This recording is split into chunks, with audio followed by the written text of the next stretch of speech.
Welcome everybody, this is Christian from Sterling Knight Gamers, and I'm excited today to talk about the announcement Fantasy Flight Games posted earlier this week. The Superstar Destroyer is going to be released later next year, and this is quite exciting. I expected that eventually this ship would come out. I thought it would take quite some time. And there was so much demand for it because people were already 3D printing these things as well as making them on their own and creating all various rules for it. I'm definitely happy to see that it came out. It looks really interesting.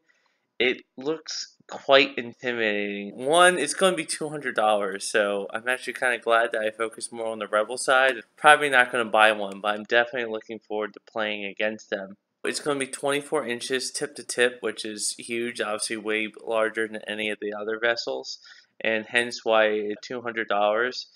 It looks like it's going to come out with quite a significant number of variations, which is great. I'm really glad to see that. They only gave the details of one of them, the prototype Dreadnought. It looks like there's 4 different ship variants, which is great. I really like different variations of the ISDs that they've had ever since the most recent wave. I think more ships should have more variations. I would love to see more variations on the assault frigate. I would love to see more on the Home 1 version.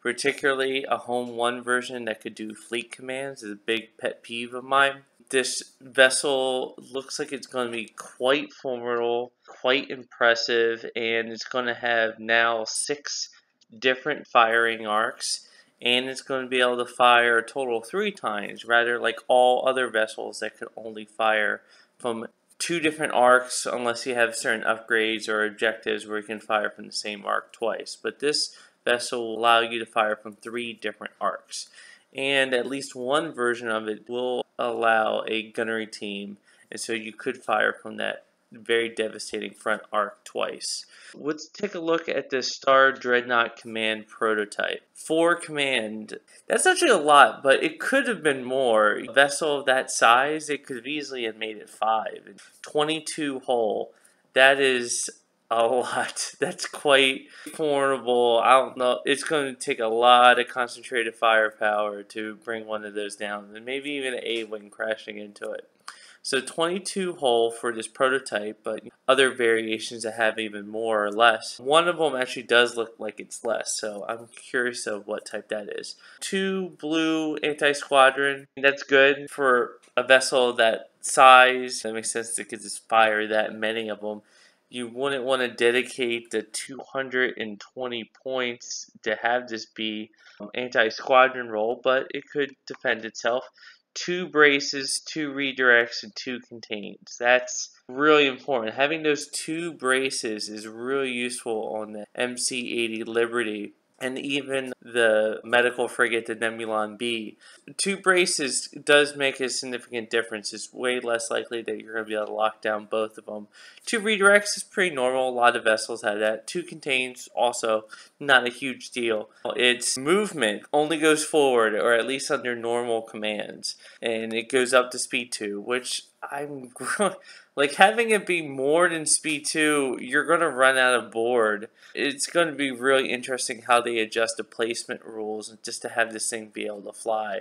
You may have to do it corner to corner, or maybe you change the board so that you start on the thinner side and let it fly to 6 feet forward. What's significant about that is the fact that it can't turn at all. That means if you're going to have any turn, it has to be during a navigate command where you get an extra click on one of your movement arcs. As well, if you have some of the upgrades, if it allows that type. Its firing arc from the front is going to have 6 shields. I knew eventually there was going to be a ship. I was thinking it would be the Superstar Destroyer that would have the 6 shields because the dials went up to 6. So eventually there had to be something that would have that. With 6 in the front, 3 on the 4 sides, and then 2 in the rear. For this version, it's 4 red and 4 blue. So powerful, but not as devastating as you could think. That's the same of ISD, but it's twice as many points. The fact that it can fire 3 times and from different arcs and it has 22 hull, taking this down is going to be incredibly hard. You're not going to have that many activations, but the fact that it allows you to pass one turn, and I suspect that a lot of people are going to put Strategic Advisor on this as well, so you could pass again. It's going to be really hard to lose, especially if you load it up with engineering commands. Another thing that's different about this huge class, its commands are more powerful. It essentially acts as if you're getting a token at the same time of each command. It's essentially Leia commander ability on just these vessels. That's going to make navigates particularly useful. Engineering, if you want to keep your shields up, if you're just really being hammered away. The fleet commands is an interesting slot with this many points, not to mention even an admiral. You're really not going to have that many other vessels. You're probably going to have a fighter screen just to keep bombers away from you, which I suspect is probably going to be a significant weakness of this vessel.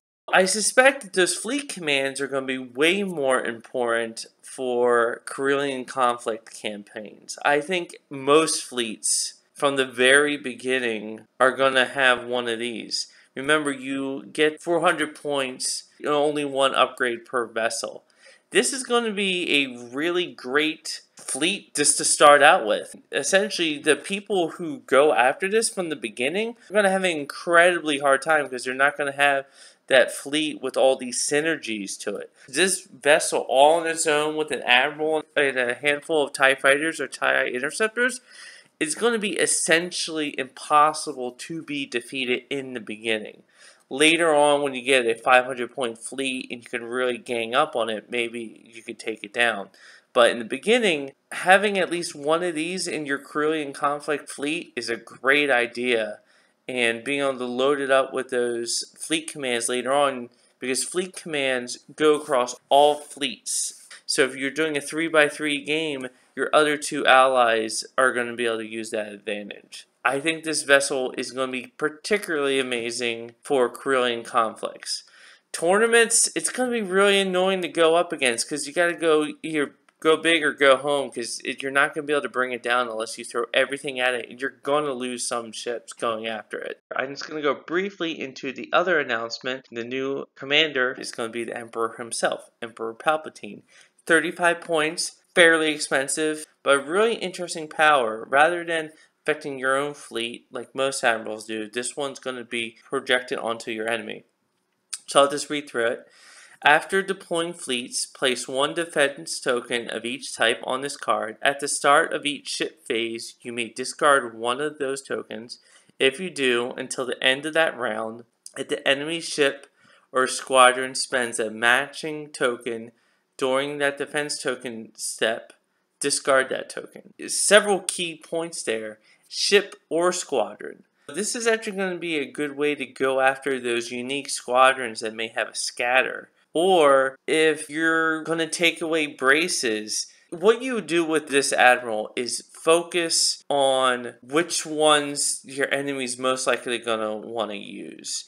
When you're at long range, definitely taking away their evades is going to be useful. And then get closer, take away their braces, or take away their scatters when your squadrons are engaging them. And that way make them think if they use that token just one time, it's gone. It's essentially intel officer for one type of defense token. This is a really interesting ability, especially since it's one of each type. So that would mean the scatter, that would mean the evade, the contains. Some of them are going to be more useful than others, like brace and redirect, depending on most vessels, are going to be your most important ones.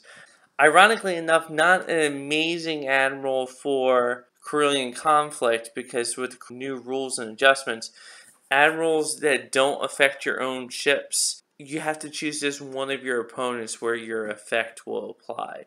But either way, this is all great news. I'm not going to spend the $200, but I can't wait to play against this vessel. And just like Akbar says, concentrate all fire on that Superstar Destroyer. Can't wait to bring one down. And I'll definitely record it, the first one I destroy. Bye.